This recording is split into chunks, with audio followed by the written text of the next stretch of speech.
Good evening, everyone. I'm your host, Nigel O'Brien, and we are back with another episode of the Earth Updated show.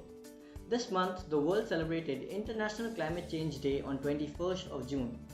Climate change is the most defining issue of our time, and we are at a defining moment. From shifting weather patterns to threats to food production, to rising sea levels to such an extent which could cause a catastrophic flooding. The impact of climate change is unprecedented in scale and global in scope. Moving on to green news tonight from all over the world, first off we have when planting trees threatens forest. I know it sounds weird, right? Well, campaigns that claim to plant huge number of trees could backfire according to a study that analyzes subsidies in such schemes. Just for example, nearly 80% of the Bond Challenge, which includes plantation of limited mixed trees or monoculture trees, which produces products such as rubber or fruit rather than restoring natural forest. These plantations have significantly less potential of carbon sequestration, creation of habitat, or even erosion control than natural forests. And then we have off the charts warm for Siberian town hits 100 degrees. A Siberian town nestled within 6 miles of the Arctic Circle recorded a temperature of 100.4 degrees Fahrenheit, likely to set up the hottest temperature ever to be recorded that far north. And experts say that this is a part of a border warming trend which is recorded globally. And lastly, we have wildlife scientists examine the Great Human Pause. A UK-led team launched an initiative to track wildlife before and after the lockdown, and they aim to study what they call the anthropause, the global scaled slowdown in human activity which has impacted other species. And if they study this impact, they may learn ways in which we can share our overly populated planet. Well, that's all for Green News tonight, folks. Up next, we have a very special guest, followed by our Planet Pop quiz and our Mr. Green Minds workshop and our very own Earth Minute. Stay tuned. We have Mr. Leslie Pereira of Inner Sleep, a person who believes in a green lifestyle and has a strong association with the world's only carbon negative country, Bhutan. Hello and welcome to our show, sir. Glad to be here and a part of the Earth Minute Earth Smiles. Well, as far as countries go, Bhutan is the only one that can claim to be a carbon negative country, and you have a long association with that country and you're very close to the royal family. So, can you tell us how you first came to love Bhutan? I worked there for a couple of years. I was a teacher in it was 36 kilometers away from the Bhutan border, a school called St. James's Binaguri. And then I got associated with Bhutan. And for the last 15 years, I am now the official PR of a Lucky group of companies, which is owned by a group of royal family, which I don't like to mention all the time because it's not nice, but they're an entity by themselves. Lucky is, they have dolomite, they have cement, they have steel, and they got hotels as well. So they're a big company. And yes, Bhutan is a lovely place because it's eco-friendly, and they have something called Gross National Happiness. Now that's a program which they have where they prefer to concentrate on the well-being of the people rather than being materialistic. But that all encompasses good governance, looking after the environment, and renewable energy. Well, what is the best thing to do and view in Bhutan? Oh, the environment. Just take in the environment. The moment you start driving into Bhutan, it's pristine, it's beautiful, and you'll get overawed because I love going there every time. I've been there for the last 15 years. I love going back, and it's such a beautiful place. And what about the food? I mean, what is the best trip include? What should it include? See, the food is multi-cuisine because you have people from all over the world who come there. But the Bhutanese dishes, there's one which is called emadashi, which is really beautiful. It's made with cheese and butter, and you can have any type of meat in that. And it's got something which is like a chili, but for them it's a vegetable. Oh. It's very nice, and they've got different places have a different recipe for that.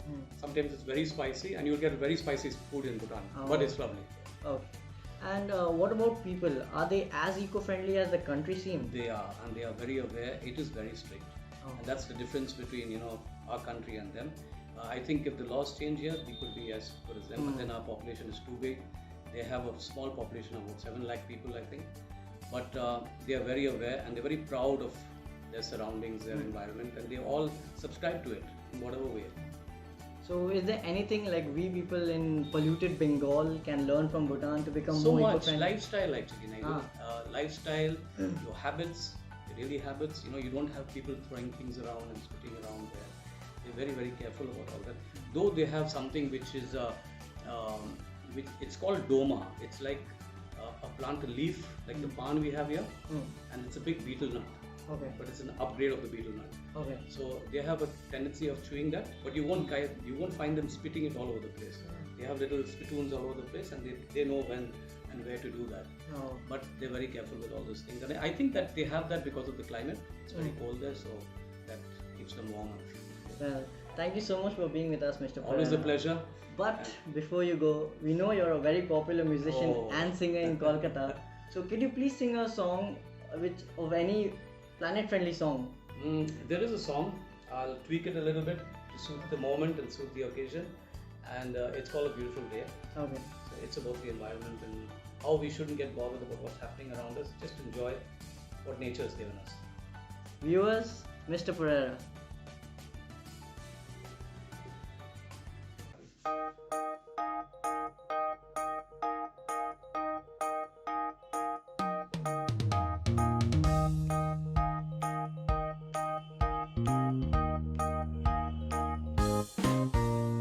See the sun shining in the windows through the start of a brand new day. Gonna hear the songbirds singing. I'm gonna sing it out loud and say, it's a beautiful day, we're running in the sun. A beautiful day has just begun. A beautiful day to do whatever you wanna do. It's a beautiful day just to be alive.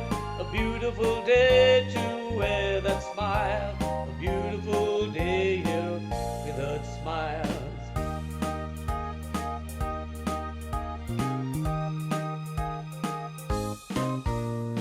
Look at our world, how beautiful, from the mountains to the sea. And there's a wonder around us, waiting there for you and me. It's a beautiful day, we're running wild. A beautiful day has just your style. A beautiful day to do whatever you want to. It's a beautiful day to be alive. A beautiful day to wear your smile. A beautiful day for earth smiles. A beautiful day, people. Keep that smile coming.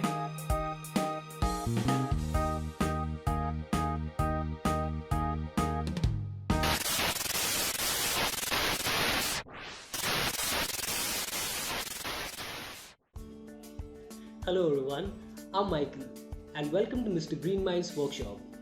Did you ever wonder how the stars might look up close with a telescope? Yes, you guessed it right. Today I'm going to show you how to make a telescope with some PET bottles. So let's get started.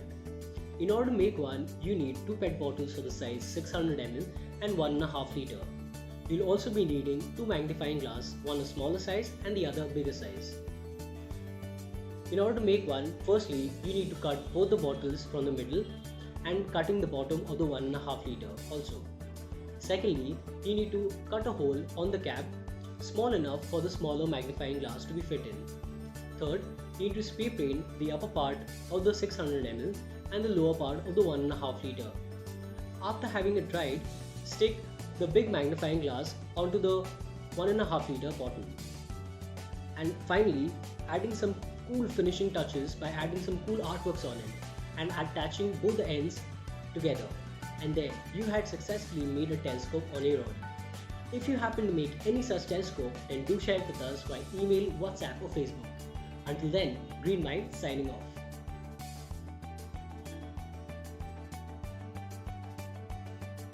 Hi, and welcome back to Planet Bob.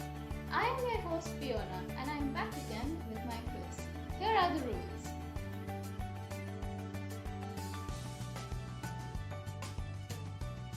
Hi Anirudh.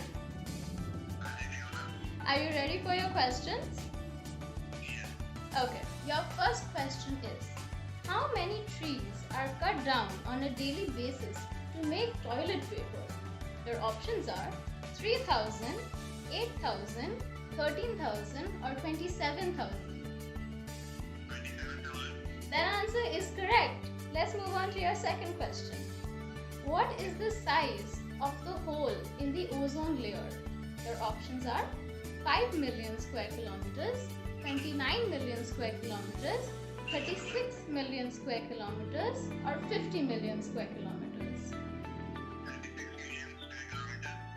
That answer is correct. Thank you so much for calling in.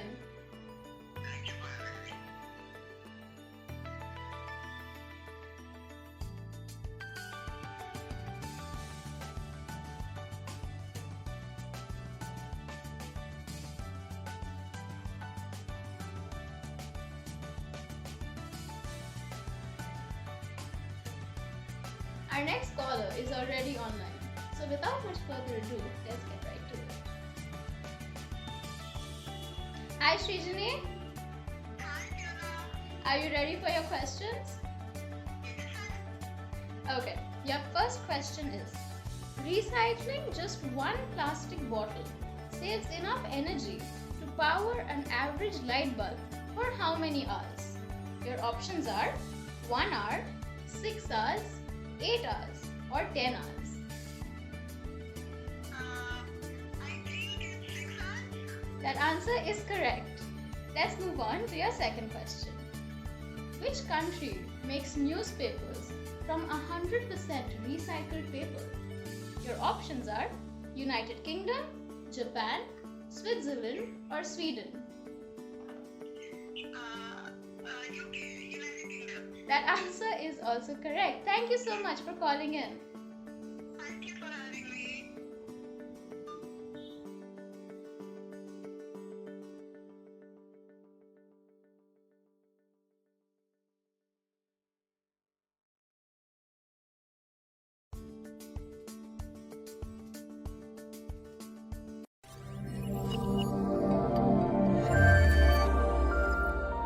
Hello, friends of planet Earth. We are back again with another episode of Earth Minute. Bad news and good news for Kolkata this week. Nigel, please break it down for our viewers. Well, last week we had mentioned a possible dengue outbreak in Salt Lake, and that has actually happened. So, if you're from that area, please ensure to protect yourself from any mosquito bites. The officials said NKDA formed teams are fogging and spraying mosquito repellent to keep the disease at bay. So hopefully everything should be fine soon. And the happy news is that 30,000 trees will be planted in Kolkata and Salt Lake with a platform of property developers providing 20,000 young trees to the Kolkata Municipal Corporation. Yes, Nigel. The Bengal chapter of Confederation of Real Estate Developers Association of India, an umbrella organization of many major buildings in Kolkata and adjoining areas, will hand over the first tranche of 2,000 trees to KMC at Chaplin Park, opposite the civic headquarters in Newmarket area. And the West Bengal Pollution Control Board is also joining hands with the Bidhannagar Municipal Corporation to plant another 10,000 trees. This project is a part of the West Bengal Pollution Control Board's re-greening effort post-Amphan, and it's also post 1 minute.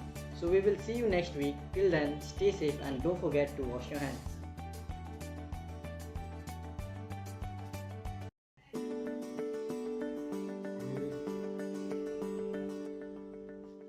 Oh hi, didn't see you there. I was just testing the PET bottle telescope which I made watching Mr. Greenmind's workshop.